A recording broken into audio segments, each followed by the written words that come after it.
Hi! I kind of have to track back a little bit. Always have wanted to record this, but I didn't think it would be nearly 2 years later. So excuse me if I missed some important details, but I'll try my best to remind myself of every grueling thing that happened that beautiful day. But at least we got a really cute kid out of it, so it's fine. One of my beautiful friends decided to post her birth story, and it really encouraged me that, hello, I need to get my birth story out there too, because I loved watching them, and hopefully someone out there is gonna love watching mine as well.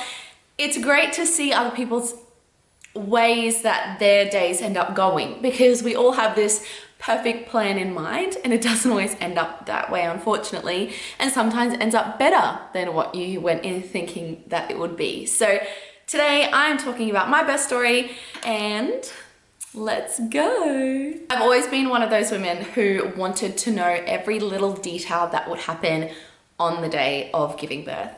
I think I've watched every episode of One Born Every Minute, UK and US, and every other possible documentary that was all about giving birth and childbirth and pregnancy, and so I felt very well educated in the aspect of labor and delivery. So when it came to my big day, I felt like I was ready to go. I had all the information I needed, and to be honest, I didn't. Until you're there, it doesn't matter what you read in theory or what you see other people go through.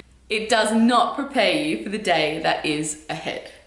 So here's our story. So we ended up going to a private obstetrician at a private hospital, and in the last 6 weeks, we went and saw him every week. The only unfortunate thing, and we knew this as we booked in to see him, that Zion's due date was actually his holiday time. Because Zion was born in December, this doctor goes away every Christmas. That's his time that he goes away. And on the 12th of December, it was like his holidays were the 5th or the 8th of December all the way up till the 20th or something. So that whole bracket, no matter when we would have had Zion, he would have been away. So we had like a substitute obstetrician that took care of all of his clients. And we met with her twice before we had Zion. So I was 39 weeks, we had an appointment. She measured him, and they have an ultrasound machine in their room. So measured him, measured his size, made sure everything was okay, checked his placement, everything was going great. You know, it was a clear pathway for him to come through the canal. He had not locked in yet. There was no head in the right direction. He was actually still breech at 39 weeks.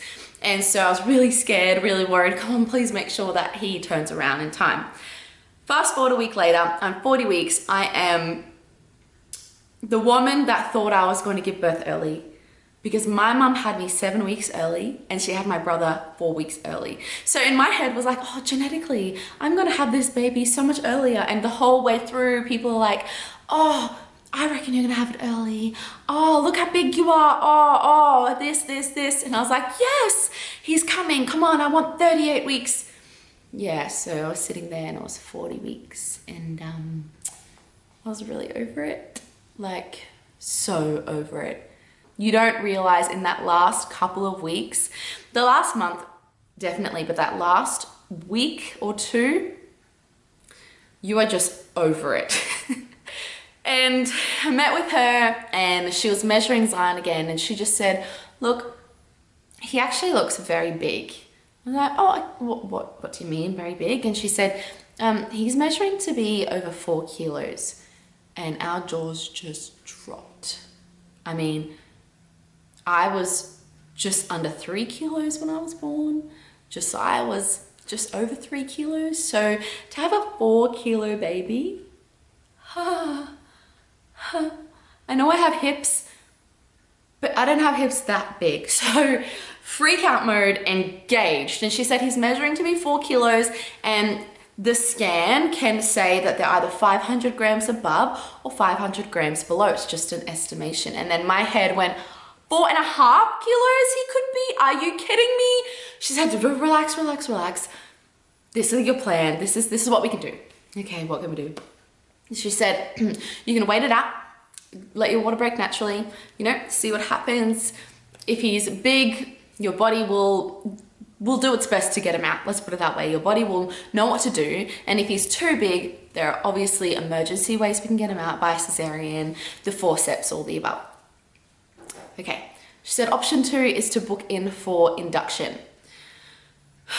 What does that entail? And so she told me all about it, and she said that she was actually pregnant at the time as well. And she said, I'll be getting induced as well. I've done many, many inductions, and generally speaking, it makes everything move faster. Everything is great, and it just gets things going, and then you have your baby quicker and usually naturally. She decided to give me a stretch and sweep. So for those that don't understand, and sorry, I'm going to be pretty forward here, but for this whole video, but for those of you that have never had a stretch and sweep, and I didn't really understand what it was because obviously I've never done it before. So I researched it, but didn't really understand fully. So stretch and sweep is when they go in as far as they can into your cervix, and they literally just try and release all the membranes between yourself and the uterine wall. And there was nothing she could do. She couldn't give me a stretch and sweep because I had not dilated enough. She said I was about 1/2 centimeter dilated, which is less than my pinky finger dilated. Couldn't get her finger in there to actually give me the stretch and sweep. So that was a bit of an alarm bell for me, thinking if Zion's already measuring to be 4 kilos plus now, if my water doesn't break naturally for another 2 weeks and end up being overdue at 42 weeks, he's going to be even bigger. And how am I going to get this baby out? So Josiah and I went home, we talked about it, and we decided we would get an induction. So Josiah and I went home, we talked about it for hours, and we decided that we would get the induction. So we went back for another appointment the next day, and we told her, can you please book us in? By this time it was a Monday. She said, yes, I can book you in. We actually went in for the appointment the next week. So that one was on like Friday or something. The next one that we went to was on a Monday, and she said, yep, we can book you in. I have an appointment tomorrow night. And I was like, what? Okay. We're having a baby. Okay, yep, book us in, all good, okay, done. So she booked us in for the appointment for the induction, and we went into the hospital, and it was a 7 p.m. appointment. So what happened with the induction is I was at the hospital, laying down, and they put nearly like a tampon type insert, and it has a chemical in it. Please, sorry, I should have researched it before I talked to you, but has a chemical in it that is supposed to start your contractions, and it's supposed to dilate your cervix. That will chemically kickstart your contractions until your body naturally does it on its own. So she put in this, it's kind of like a tampon insert, very, very thin though, very thin, and left it in from 7 p.m. all the way up till the next morning at 7 a.m. So at 7 a.m., I mean, I had one really, really good night's sleep. I was a little bit nervous, toss-turn, obviously pregnancy toss-turn as well, but it wasn't uncomfortable at all.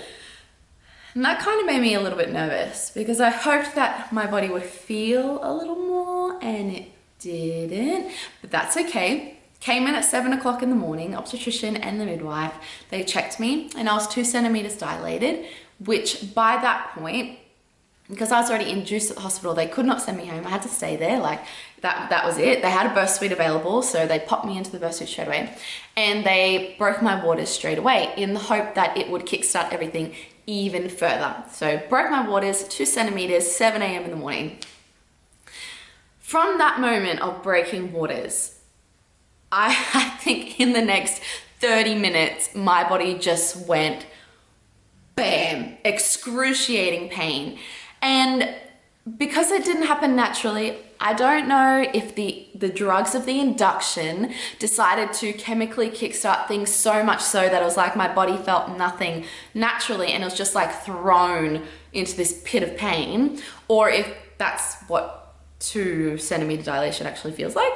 I don't know, because I haven't been there. Hopefully my next baby I'll be able to experience that naturally. But this time around, crazy, crazy amounts of pain. And that went on obviously for the entire time, and just got worse and worse and worse.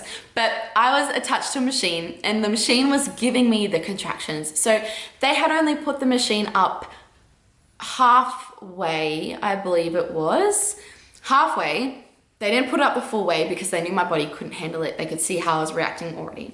Put it up halfway, and just let my body do its thing. So the first thing I did actually was try sit on the toilet a little bit because the water was gushing out of me like no tomorrow. I actually didn't understand how much water was inside of your uterus. Obviously there's a lot of amniotic fluid in there, but I just didn't realize it until you're there, and it was just this constant trickle. It actually made me feel so dirty, and I know that's weird, but it made me feel so dirty because I just always felt this warm trickle, like I was constantly wetting myself. So I went and I sat on the toilet a little bit and let it really run out of me as much as possible. And then I stood up and I went into the shower. The only problem was because I was induced, I had to stay hooked onto the machine. So they had to bring the machine on with me into the shower. I had to keep a heart monitor on as well. I think because everything is chemically done and medically done, I had to stay on every possible machine and connector possible. And unfortunately that part I wasn't so prepared for when I made the decision to be induced. If I knew that, I think that would have pushed me not to get induced as much, because it really put off that calm type of approach. Being connected to machines made me feel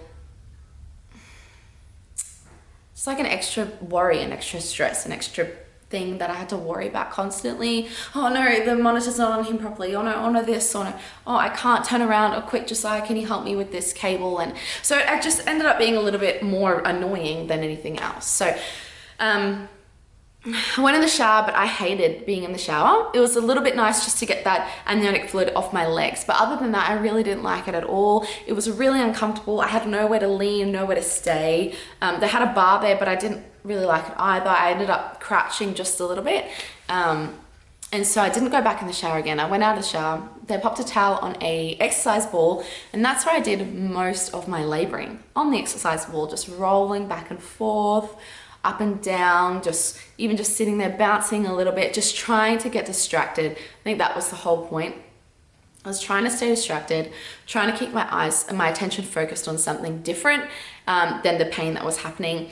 Also, my pain was not coming at all in my back because it was all induced and it was a chemical type creation of contractions. I was feeling it only in my front at this point of time. So nobody could help me physically. If Josiah rubbed my back, I literally pushed him off because I'm like, my back doesn't hurt, don't touch me, I don't really want to be touched right now. In my body, the only thing I wanted him to do was hold my hand. That's literally all I wanted. So at 7 a.m. broke my waters. I was contracting for a little while. And the weirdest part about contractions is, obviously if you've been there, you get it. But the weirdest part is you're in so much pain for whatever, the minute or whatever it is. Can't talk, don't look at me, oh my gosh, I'm gonna die. And then it's over and you're like, okay, cool, what are we doing? Like it just clicks on and off. It's the weirdest thing at the beginning, not at the end. Obviously at the end, it's a little closer together. It's not as much breathing time, talking time. But all I remember doing is like being in so much pain, and then being like, oh, okay, Mum, Josiah, are you okay? And are you sure you're okay? And like, stop worrying about us, just focus on yourself. So I had my mum and my husband in the room with me, and it was really great. I'll get to that later. So up until this point, I was using the gas and air pretty much from the get-go. They just wanted to give it to me and they offered it to me just so I could, again, focus, just like the exercise ball, put my attention to something else. I don't really feel like it was helping me, and I don't think they were putting it up very high either, because they knew for me at that point in time I was just needing it as distraction. I guess as the labor progressed, they would raise it bit by bit. So I was using the gas and air, and by 10 a.m. measured me again. I had only dilated an extra ½ centimeter and starting to freak out a little bit, I think, because I expected it to move at least a little bit faster than what it did. They told me just keep calm, you know, try keep as calm as possible. And I was in really good spirits. We had calm worship music playing, and like everything was really calm as much as possible inside of there. But you can only be as calm as you can. So I tried my best. Came back in another hour. They checked on me quite frequently, as you would know, they check on you quite regularly. Came back in about another hour and I had progressed to 3 centimeters. And then it started getting so intense. I mean, it was so intense. I don't even have words to describe it's like a period pain, but then it's like somebody stabbing you in the stomach, and then, but you're feeling it all over, you're feeling it in every part of your body. It's just like this constant pain. It's so intense. And at this point I was like, oh yes, my body's actually doing something. It's dilating. I knew there was actually like a purpose for the pain. So something's happening. And they came back, and it was about 2 p.m. by this point, and they measured me, and it was only 3 centimeters, and I was about to punch somebody in the face because I thought, what is happening? How's my body only progressed 1 centimeter this whole morning? It is midday, and I've been here for 7, 8, 9, 10, 11, 12, 6 hours, and I've progressed 1 centimeter. So I asked for the morphine, just to try and get that next level of drug or whatever. I didn't want to go straight to the epidural. I really didn't want the epidural. Something they asked me when I first got there was, do you have a plan? What's your plan? And I said, I don't have a plan, because I know that it generally doesn't go to plan. So, but my plan is to go as far as possible naturally until I can't anymore. So they're like, okay, that's good. I was only 3 centimeters dilated. I was furious. They gave me the morphine shot, and all it did was make me vomit. I vomited 3 times on that morphine shot. It brought up everything that I hadn't eaten, because I hadn't eaten anything. I couldn't keep anything down. I didn't feel like anything. The only thing I could keep down was water and Gatorade, or Powerade, I think it was, and it was red Powerade. So unfortunately, when I threw up, the only thing that came out was Powerade, and it made me feel even worse. So, but it did allow me just to sit, as it was about an hour and a half to 2 hours that the morphine really helped me. And then they came in again, and they told me that this is at about 3:30 p.m. So from 7 p.m. 3:30 p.m. only 3 centimeters dilated so far with the morphine. And they were monitoring Zion the whole time, and the midwife came in and said, look, we just have to check him. His heart rate is dropping quite a lot. So they kept an eye on him, his heart rate. I just started getting, I think because of the pain, I started tensing up too much. She said, you really need to relax, because it's not allowing your body to dilate. So she came in, and this was at 4 o'clock. Check me one more time. And she said, you're only 4 centimeters dilated. I was so over it by this point. She said, would you like the epidural? And I looked at Josiah, and I said, I just started crying. I said, this was not on the cards.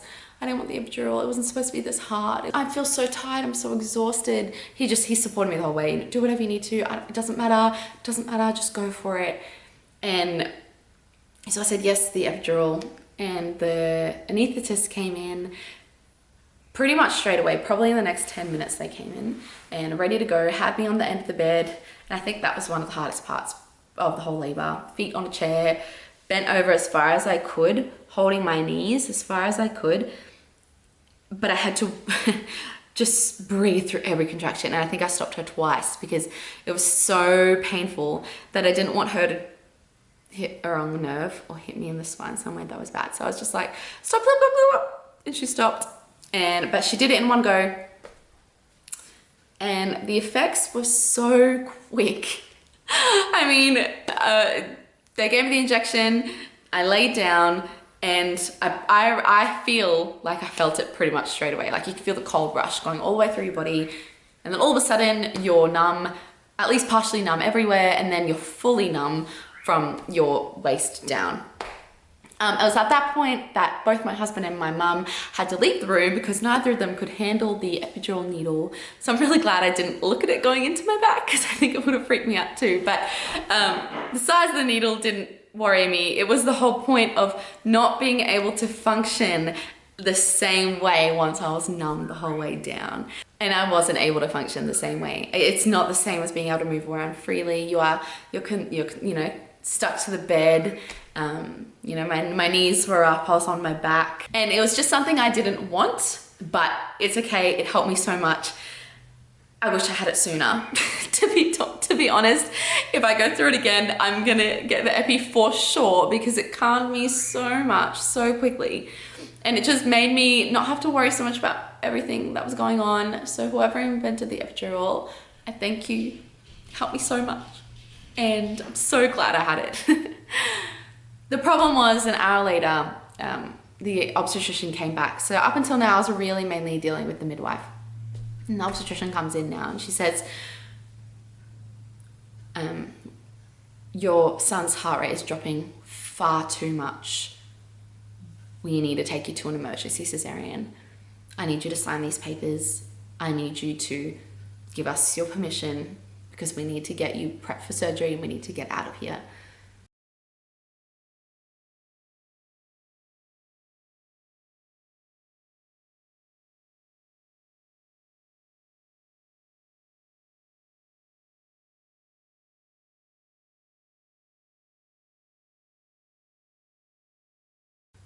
Oh my goodness, in that moment, every part of my body just fell out of me. My heart fell out of my mouth, fell to the ground. I just didn't know what to think, what to say. I was bawling, crying.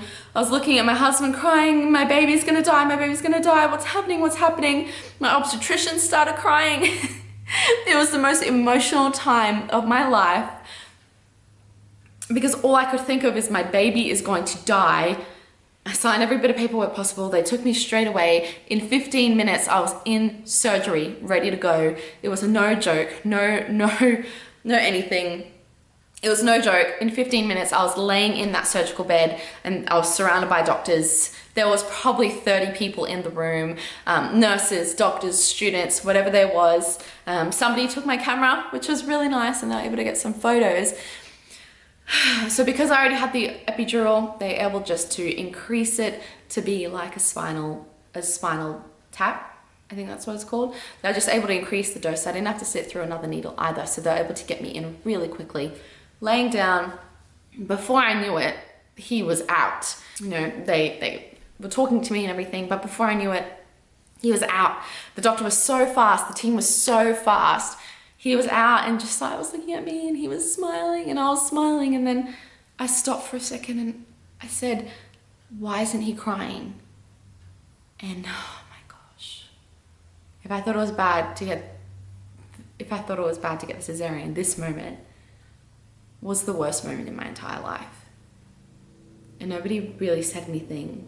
And then the anaesthetist came to me and said, look, your son isn't breathing and it's okay. We just need to take him up to the NICU right away and we're gonna get him sorted. We're gonna get him breathing as soon as possible. And they took him.